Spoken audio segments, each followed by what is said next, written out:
Good day, everyone. This is Mark Schmidt, Superintendent of Schools, with a report regarding last night's board meeting, which took place on April 16th, 2012.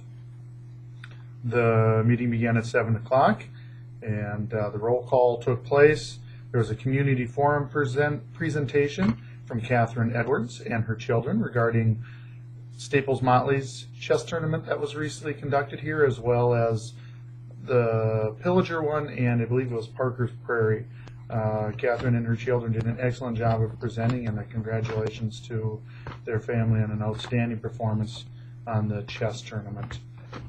The board then moved to approve the consent agenda, and from there they moved to approve the financial items. Excuse me. The financial items, once again, the board approved the financial report and authorization to pay vouchers. There was then the approval of the budget reduction list. The process for the budget reduction list has been, the list became public and was presented to the board at the February meeting. Presentations were heard at the March meeting, and the Finance Committee then got together after the hearing input, not only at the March meeting, but also in various conversations with staff and community members, and made the final recommendations to the board, of which changes that took place were seeking other reductions in lieu of the nursing positions at Staples Elementary and Motley.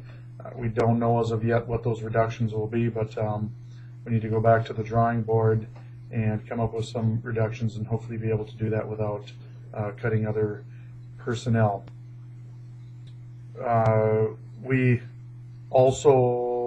The board also tabled the contracting Freshwater to do our IT services. That will go to the board technology and curriculum committee meeting with a final recommendation, presumably for the May board meeting. And then another addition from the original list was the reduction of $10,000 from contracting with Freshwater for the FOSS kits that are used for elementary science. It does not mean we're getting rid of FOSS. What it means is that we're going to be doing those internally. The cost, we used to have Freshwater contract with those, however, that became really financially prohibitive when there's only 2 schools that are contracting with them. It's us and Browerville, and we're going to work internally with Browerville to do that ourselves, which is a savings of $10,000. It made more sense when there was a number of schools that were doing it, but with other schools dropping out of it, we're going to be doing that ourselves. The board then approved the PSIP funds, which is some health insurance dollars that were left over at NJPA.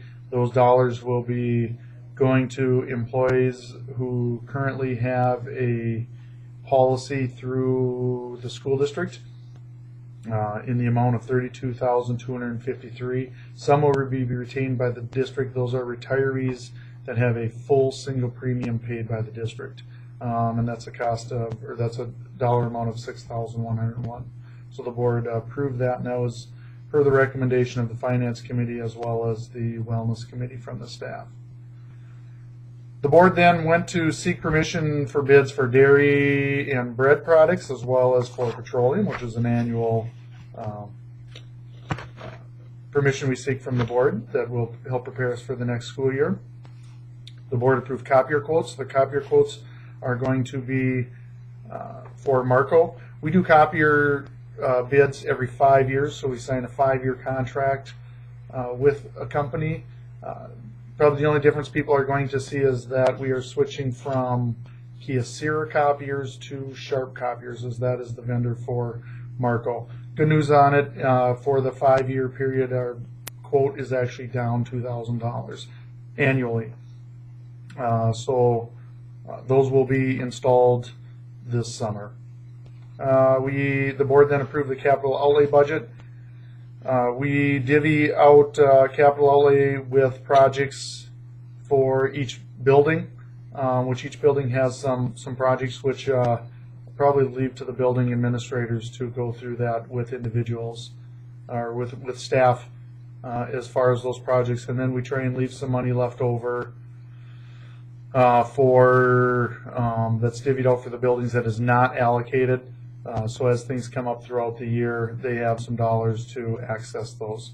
Other than that, monies for capital outlay go towards district-wide expenses such as, I think it was $82,000 for a bus. We buy a bus 1 year and 2 buses the next year. That gives us a 15-year cycle rotation on our buses. But that capital outlay budget was approved by the board last night. And then it is the time of the year for many personnel changes. So we get into the personnel section of the board agenda. The board began with approving positions and pay scale for the Little Cardinals Academy. That's our all-day, everyday preschool option that was identified by the public as a need with our strategic planning process. Those dollars for the all-day, everyday component are going to be a fee-based position, which means that they're going to be run through community ed, not the general fund, and that the revenue that parents are paying is going to go towards funding those positions. So the board has approved those positions in the pay scale that is presented for that. The board then approved a remainder of the contract for Jared Johnson, who's replacing Stacy Bartell, and Ethan Black, who is our long-term social studies substitute at the high school. They then approved Dave Johnson as the interim head varsity boys tennis coach, and the board moved to the next number of items to recognize retirements or resignations, and I will read all those off, and beginning with Dave Barnett, Bruce Onachek, Gene Matala, Kevin Olson, Jeannie Hike, Darlene Rollins, and Dan Birga. And we thank particularly the people that are retiring for their many years of service to our children and to the communities of our school. And we're really losing a lot of excellent talent in those individuals. So thank you for your many years of service, and I also want to extend best of luck in your future endeavors and in what you choose to pursue. The board then moved to non-renew or terminate some individuals, and that would be Jennifer Pansky, Evan Meese, Kelly Goldentilla, and Tim Kinnaman, and we certainly wish those individuals the best of luck in their future endeavors.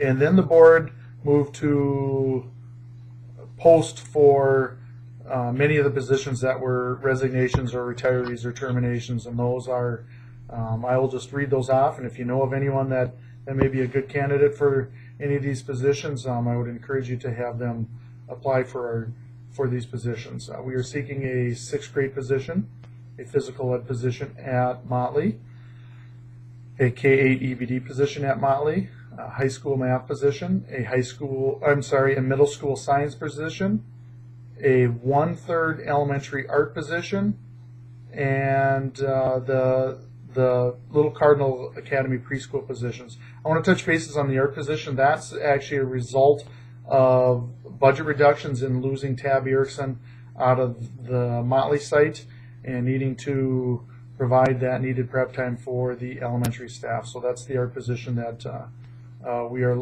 that is going to be built as a result of that. Excuse me.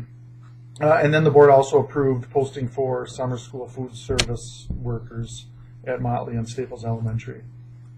The final items the board approved were some small policy changes, and there was a number of first reading policies that the board will be looking at whenever we have new policies.